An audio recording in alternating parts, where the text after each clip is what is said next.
Hello and welcome back to the Mystery Emporium. If you're new here, well, I'm going to read you a story.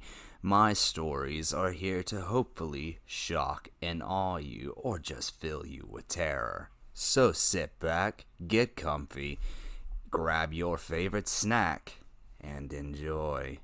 Tea. Michelle sat down in her chair, watching the sunset while drinking her favorite chai tea. She's an unremarkable woman of 25. She sits at roughly 5'7" and has red hair cut in a pixie style. She works a typical 9-to-5 job down at the corner shop, and today is the day her life will change forever. Her ex left her 3 years prior. He was constantly having run-ins with the law and randomly disappeared one day. She tried texting and calling constantly but never got a hold of him.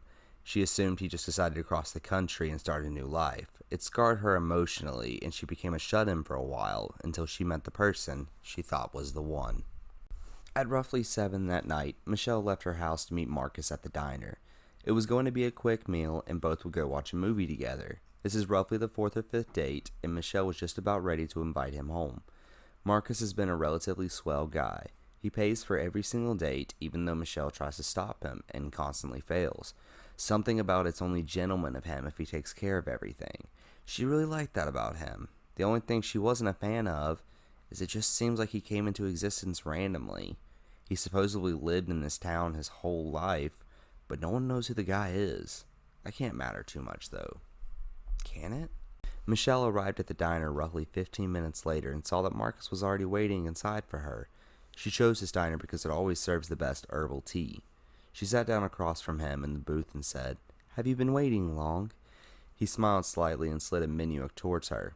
"Not too long. I've already ordered your tea for you." She grinned as she looked over the various options on the menu. A few moments later, after the food was ordered, their drinks arrived, and Michelle got up. "I need to run to the restroom real quick. Watch my stuff?" He nodded in reply as Michelle went to the bathroom. Michelle was washing her face when their waitress quickly barged in and said, "Don't drink your drink. He spiked it with something." Michelle stared dumbfounded at this as the waitress pulled out her phone. "I'll call the police so we can get this guy taken care of." Michelle grabbed her hand and said, "Don't call. I'll handle him." The waitress nodded and slowly went back inside. Michelle finished her business and smirked in the mirror before heading back out. She sat back down across from him and smiled as he put down his phone and said, "I think I'm gonna have to cancel the movie tonight. Work called and something bad has happened." He got up to start to leave and Michelle grabbed his arm. "Are you sure you can't stay? I'll miss you if you leave." Marcus smiled as he tried to pull his arm away, but Michelle gripped tighter. "Don't worry, sweetheart. I'll come see you after I'm done." Michelle let him go and grabbed her tea. "Before you go, can I have a kiss?"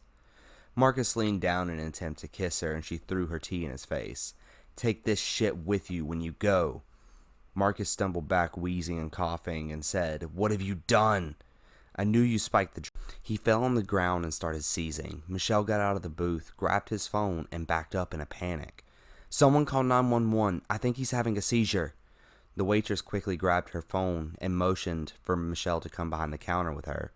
After a few moments, Marcus's body became limp. Michelle stared in horror as a black liquid started leaking out of his mouth. While staring at him, she noticed that his body seemed to have long cuts going down it. She watched in horror as spider-like appendages came out of these cuts. She watched in abject horror as Marcus's body started ripping away and more of the creature was exposed. What stood before everyone in the diner was a 10-foot-tall spider with its head replaced with Marcus's head. His mouth ripped open, exposing his fangs, and new eyes bore their way into his skull.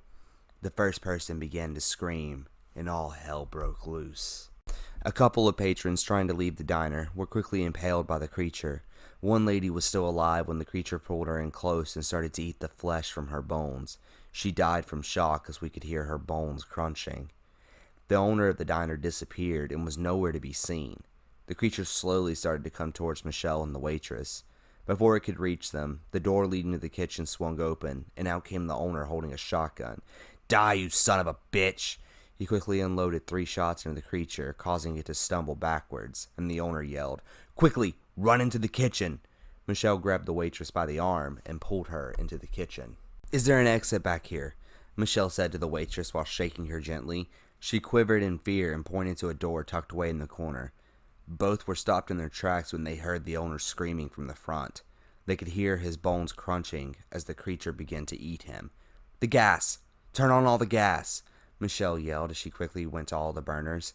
The waitress followed suit and went to the main tank and opened the release valve. "Do you have a lighter?" Michelle said questioningly while turning on the last burner. The waitress quickly produced a Zippo from her pocket and tossed it to Michelle. Just as Michelle caught it, the creature barged into the kitchen. The creature cornered the waitress and she yelled, "Run! Take this moment to leave and kill this fucking thing!" Before she could finish, the creature impales her and lifts her to its mouth. Michelle is mortified as she watches the creature rip the waitress's face off, exposing her skull. Michelle quickly ran to the door and threw it open. Behind her, she could hear the creature starting to come towards her. She stepped out and turned around. She quickly lit the lighter and said, "Die, you motherfucker!" She threw the lighter in and quickly ran away from the door as the building blew up into a hellish fireball. Michelle watched the diner burning from the curb when she felt Marcus's phone vibrate in her pocket. She took it out and looked at the screen to see the word K as the person calling. She answered the phone and the person began to say, "I told you not to damage the merchandise, you damn fool!" The voice on the other end was shrill and sharp and caught Michelle off guard. She replied to the man with, "Who the hell is this? Who the hell is Marcus, and what the hell do you mean by merchandise?" The phone was silent for a while before the man on the other end spoke again. "You must be Michelle, and by the looks of it, Marcus failed." Michelle stared at the phone, wondering what he meant by failed. "Do you mean he was supposed to turn me into that? Who the hell are you?" she said with tears streaming down her face. The voice on the other end chuckled slightly and said, "My name is Mr. Krill, and I'll be seeing you, Michelle." The call ended, and Michelle stared at the phone again and dropped it on the ground. She took hers out and decided to Google Mr. Krill. The only result she could find was something about Mr. Krill's horror exhibition. She got in her car and looked about the various tours. "I'm coming for you, Mr. Krill." She drove off away from the fire, not knowing what would happen next. Thank you for joining me today. Did today's story shock you? Wow you? I don't know. What did it do to you? Tell me. I want to know. Join me again next week where I will tell you another story. But I need your help. Give me a word. Any word. One word. And I will find the perfect story for you. If you've enjoyed this story today, please remember to like, subscribe, and share amongst your friends. Bring everybody to the Mystery Emporium. But be careful, because you may be next.